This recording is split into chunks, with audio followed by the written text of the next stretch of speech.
Assalamualaikum warahmatullahi wabarakatuh. Hari ini kita akan belajar dan praktikum terkait dengan uji one way ANOVA atau sering disebut uji ANOVA satu arah. Nah, uji ANOVA sendiri atau analisis ovarian itu adalah analisis statistik yang menguji perbedaan rata lebih dari dua kelompok. Kalau sebelumnya kalian kan sudah belajar terkait dengan uji independentitas. Nah, kalau uji independentitas itu adalah uji perbedaan rata untuk dua kelompok ya. Nah, kalau jumlah kelompoknya itu lebih dari dua, misalkan 3, 4, 5, atau lebih, kita bisa menggunakan uji ANOVA. Nah, ANOVA sendiri ini ada dua jenis, ada analisis varian satu faktor atau one way ANOVA dan analisis varian dua faktor atau two way ANOVA. Nah, yang mau kita pelajarin hari ini adalah terkait dengan one way ANOVA. Untuk two way ANOVA kita akan pelajarin minggu depan. Nah, untuk uji ANOVA sendiri, dia bisa dilakukan ketika terpenuhi beberapa asumsi. Yang pertama adalah sampel atau kelompok independen. Itu. Kemudian, jenis datanya adalah numerik dan kategorik. Jadi data kategoriknya itu adalah independen. Kemudian data numeriknya dia harus berdistribusi normal dan variansnya harus homogen. Itu adalah syarat yang harus dipenuhi ketika kita dapat melakukan uji ANOVA. Nah, kita bisa lihat di tabel ini adalah tabel berbagai macam uji. Kita bisa lihat di sini di sini ada kolom variabel independen, kemudian di sini ada kolom variabel dependen. Nah, di sini kita bisa lihat untuk variabel independen, di sini ada yang sifatnya kategorik, dan numerik, kemudian ada yang 2 kelompok, 3 kelompok atau lebih. Nah, kita kalau ANOVA tadi dikatakan bahwa asumsinya, syaratnya harus variabelnya itu adalah independen. Variabel yang bagian kategorik independen dengan 3 kelompok atau lebih. Maka kita bisa lihat di sini. Di 3 kelompok atau lebih ini di sini terbagi jadi 2, bisa jadi dia tidak berpasangan, bisa jadi dia berpasangan, ya kan? Nah, untuk one way ANOVA ini adalah untuk kelompok yang tidak berpasangan. Tidak berpasangan itu seperti apa? Antara kelompok yang satu dengan kelompok yang lain itu tidak ada hubungan atau dia tidak sama. Contohnya misalkan gini. Perbedaan kadar hemoglobin antara ibu yang trimester 1, 2, dan 3. Pasti ibu-ibu yang di trimester 1 tidak mungkin dia ada di kelompok trimester 2. Pasti orang yang di trimester 2 akan berbeda dengan yang di trimester 1. Demikian pula yang di trimester 3. Itu namanya tidak berpasangan. Nah, kalau berpasangan itu dia memiliki hubungan atau orangnya sama. Misalkan contohnya kadar hemoglobin sebelum dan setelah diberi perlakuan, misalkan perlakuannya adalah diberi tablet tambah darah, maka orang yang dicek kadar hemoglobinnya sebelum diberi perlakuan dan setelah diberi perlakuan itu adalah orang yang sama, itu namanya adalah berpasangan. Nah, kalau untuk uji one way ANOVA itu adalah untuk variabel independen, kategorik dengan 3 kelompok atau lebih dan dia tidak berpasangan. Nah, variabel dependennya gimana? Nah, di sini tadi adalah jenis datanya adalah kategorik dan numerik. Maka variabel dependennya adalah numerik. Dan syaratnya variabel dependen tersebut dia numerik, dia harus berdistribusi normal dan memiliki varians yang homogen. Nah, ini kita lihat. Kita gabungkan ke sini. Nah, ini adalah ketemunya adalah uji yang digunakan adalah uji one way ANOVA. Contohnya di sini adalah misalkan perbedaan kadar hemoglobin pada ibu hamil trimester 1, 2, dan 3. Nah, di sini kita bisa lihat bahwa ibu hamilnya itu ada 3 kelompok, yaitu trimester 1, 2, dan 3. Dia sifatnya kategorik, jenis datanya, kemudian tidak berpasangan. Kemudian untuk dependennya adalah kadar hemoglobin, dia datanya adalah numerik. Kemudian kita perlu cek distribusi datanya dan variansnya. Kalau dia berdistribusi normal dan variansnya homogen, maka kita bisa menggunakan uji one way ANOVA.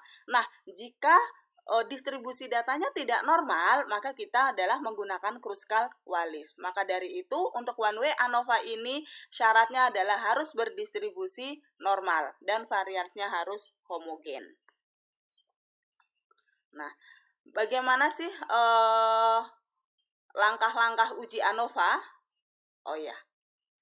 Nah, di sini jadi yang pertama alurnya adalah sebelum kita melakukan uji ANOVA, kita cek dulu normalitas datanya. Kita uji normalitas, setelah itu kita uji homogenitas. Uji homogenitas apakah variansnya homogen atau tidak. Kemudian setelah itu kita uji one way ANOVA. Setelah one way ANOVA kita uji post hoc. Nah, sebenarnya apa sih uji post hoc ini? Nah, kita bisa lihat uji post hoc adalah analisis lanjutan dari uji ANOVA untuk mengetahui kelompok mana saja yang berbeda bila mana pada pengujian ANOVA dihasilkan ada perbedaan bermakna.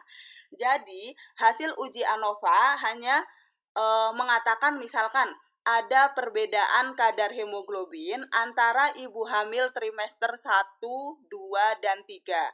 Tapi kita tidak bisa tahu yang berbeda itu kira-kira yang mana. Apakah ibu hamil trimester 1 dan 2, ataukah 1 dan 3, ataukah 2 dan 3, ataukah 1 dan 2, 1 dan 3, atau 2 dan 3. Kita tidak tahu sebenarnya yang berbeda itu yang kelompok mana, antar kelompok yang mana.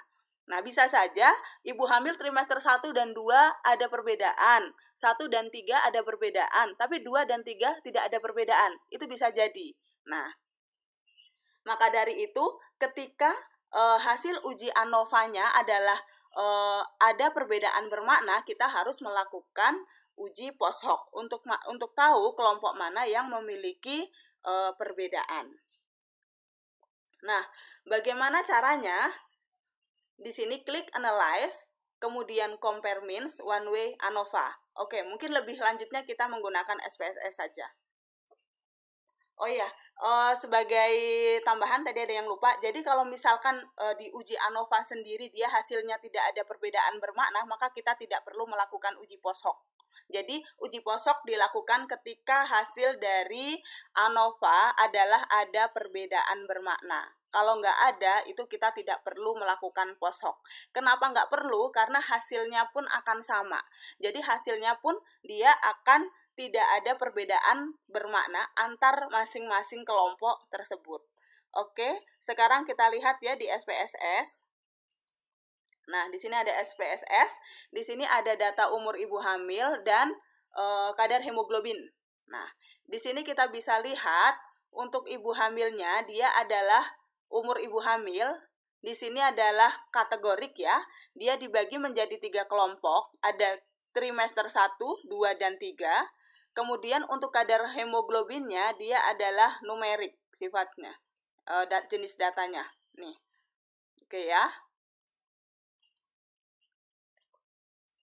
Nah, sekarang kita mau melakukan uji ANOVA. Nah, sebelum kita melakukan uji ANOVA, kita cek dulu, kita uji dulu distribusi datanya. Kita klik analyze, descriptive statistic, explore. Nah, ini kebetulan ya. Di sini kita masukkan kadar HB ya. Kemudian kita lihat, oke, di sini jangan lupa normality plots-nya harus diklik. Kemudian continue. Kemudian klik OK. Nah, kita bisa lihat di sini bahwa ada untuk tes normality ada Kolmogorov-Smirnov dan Shapiro-Wilk. Kolmogorov-Smirnov ini kan digunakan ketika sampelnya banyak. Kemudian kalau Shapiro-Wilk itu adalah ketika sampelnya kecil. Cut off atau patokan sampel banyak dan kecil itu berbeda-beda sebenarnya setiap sumber. Ada yang mengatakan 50, ada yang mengatakan 30, kayak gitu. Nah, di sini saya menggunakan yang 50. Di sini jumlah sampelnya ini adalah 55. Jadi saya katakan bahwa jumlah sampelnya adalah besar atau banyak. Nah, maka saya menggunakan uji Kolmogorov-Smirnov yang saya pilih. Di sini dilihat dari sig-nya atau nilai P-nya adalah 0,189. Itu berarti nilai P lebih dari 0,05. Berarti bahwa distribusi datanya normal. Maka syarat untuk uji ANOVA terpenuhi untuk distribusi data. Nah, kemudian kita cek variansnya. Nah, dalam mengecek varian, kita bisa sekalian nguji ANOVA sekaligus. Caranya adalah analyze, kemudian compare means, kemudian one way ANOVA, klik. Nah, kita di sini ya. Nah, di sini untuk usia kehamilan itu adalah kita masukkan ke faktor. Dia adalah independennya atau yang kategoriknya kita masukkan ke faktor. Kemudian kadar hemoglobinnya dependen, yaitu tadi numerik, kita masukkan dependen. Nah, kemudian kita cek. Nah, ini nggak usah. Nah, di sini bagian option. Nah, di sini jangan lupa kita klik deskriptif statistik dan homogeneity of variance, kita klik. Homogeneity of variance ini nanti kita bisa tahu bagaimana variansnya. Nah, di deskriptif ini kita bisa tahu rata-rata per masing-masing kelompok berapa, jumlah per masing kelompok berapa, itu kita bisa tahu dari sini. Kemudian klik continue. Kemudian bagian post hoc. Nah, di sini kita bisa pilih. Di sini di posoknya ada dua jenis, ada equal variance assume dan equal variance not assume. Jadi ketika variansnya homogen, kita bisa menggunakan post hoc ini. Tapi kalau variansnya tidak homogen, kita menggunakan post hoc ini. Gitu. Ya. Nah, kita belum tahu variansnya kayak gimana, kayak gitu. Oke, sekarang ini kita kosongin dulu. Oke ya. Kita continue. Bagian option. Oh, tadi ini udah. Oke. Kemudian kita klik oke. Ya. Kita bisa lihat di sini.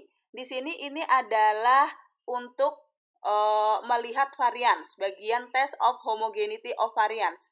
Ujinya menggunakan Levin test. Nah, di sini kita bisa lihat di sig-nya atau nilai P-nya adalah 0,836. Itu berarti dia nilai P-nya lebih dari 0,05, berarti variansnya adalah homogen. Berarti tadi distribusi data normal, kemudian variansnya homogen, berarti memenuhi syarat untuk dilakukan uji one way ANOVA. Nah, ini bagian ANOVA ini adalah hasil dari uji ANOVA tadi, one way ANOVA. Kita bisa lihat di sig. Sig di sini hasilnya 0,656.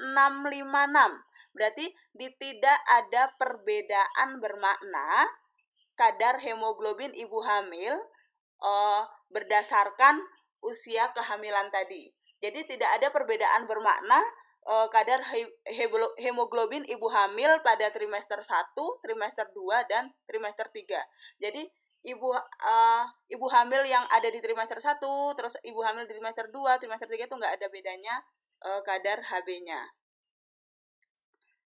Nah, gitu ya.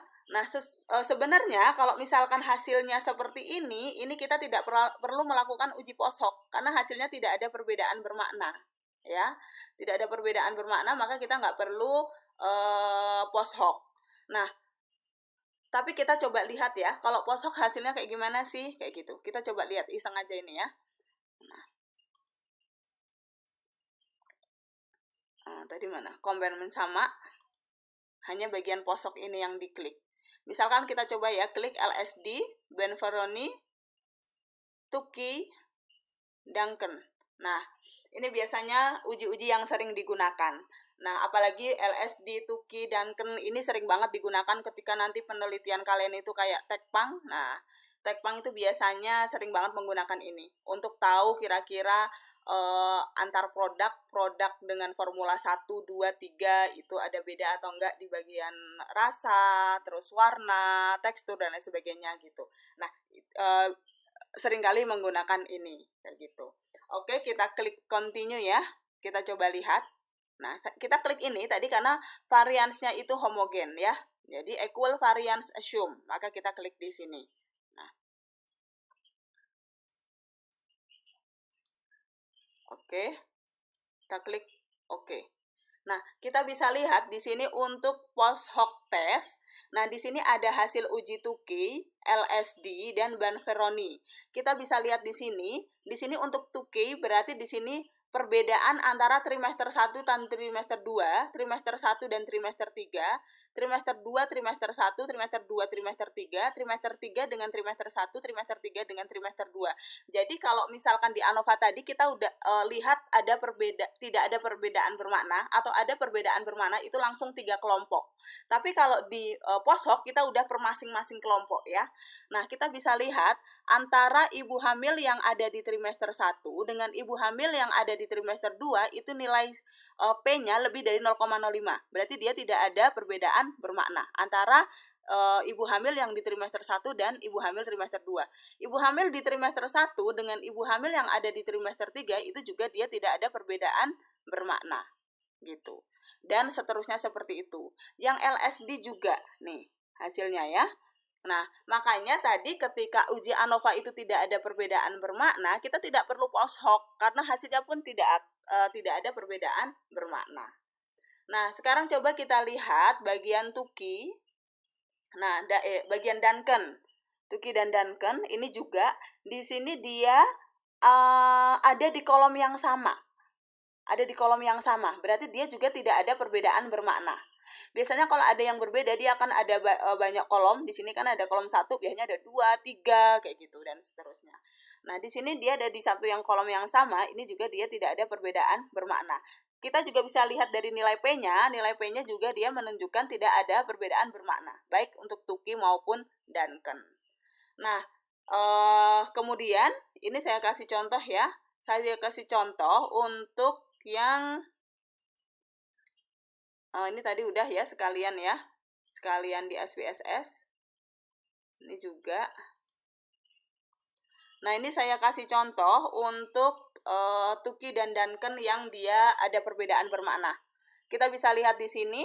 Di sini ada perbedaan bahan bakar berdasarkan merek mobil. Di sini kita bisa lihat ada kelompok 1, 2, dan 3. Di sini yang paling berbeda adalah antara mobil merek Honda, kemudian mobil merek BMW dan Suzuka. Kayak gitu ya. Kemudian di Duncan juga kita bisa lihat ya. Di sini ada 3 kelompok. Jadi 3 kelompok ya. Nah, ini juga perbedaan jumlah email untuk setiap industri. Kita bisa lihat di sini yang berbeda adalah dari jasa dan konstruksi. Kayak gitu. Ya, jadi dia ada perbedaan bermakna.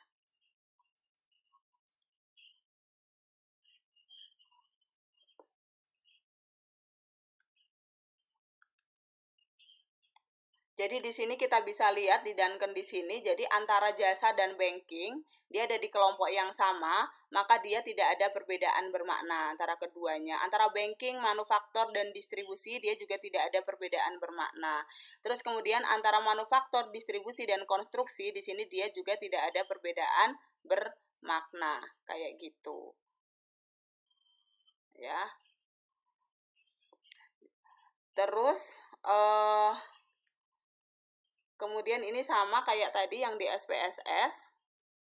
Nah, kemudian ini contoh penyajian data. Kalau misalkan kita menulis di jurnal atau di skripsi. Nah, ini hasilnya tadi di hasil deskriptif kita bisa lihat di SPSS. Kalau di SPSS-nya tadi di sini. Nah, ini deskriptifnya ya. Ini saya pindahkan ke ke PowerPoint. Di deskriptif kita bisa lihat di sini ada N itu jumlah per masing-masing kelompok. Di trimester 1 ada 19 ibu hamil, trimester 2 ada 19 ibu hamil, trimester 3 ada 17 ibu hamil. Jadi total ibu hamil yang menjadi sampel adalah 55 ibu hamil. Kemudian ini adalah rata-rata per masing-masing trimester. Trimester ini ada rata-ratanya untuk trimester 1, ini trimester 2, ini trimester 3. Kemudian ini adalah standar deviasinya per masing-masing trimester. Ini adalah nilai P-nya. Gitu ya. Nah, kalau ini contoh penyajian datanya, kita bisa lihat biasanya ada N atau jumlah per sampel, kemudian ada kadar hemoglobinnya dan nilai P. Untuk kadar hemoglobin di sini kita tampilkan rata-rata atau mean dan standar deviasi. Biasanya kalau mean, dia pasangannya adalah standar deviasi. Kemudian di sini nilai P-nya kita tunjukkan di sini. Nah, kira-kira seperti itu. Maka kalau di sini kita bisa interpretasikan bahwa tidak ada perbedaan bermakna kadar hemoglobin pada ibu hamil di yang berada di trimester 1, trimester 2, dan trimester 3 gitu. Oke, saya kira cukup. Jika ada pertanyaan. Oke. Wassalamualaikum warahmatullahi wabarakatuh.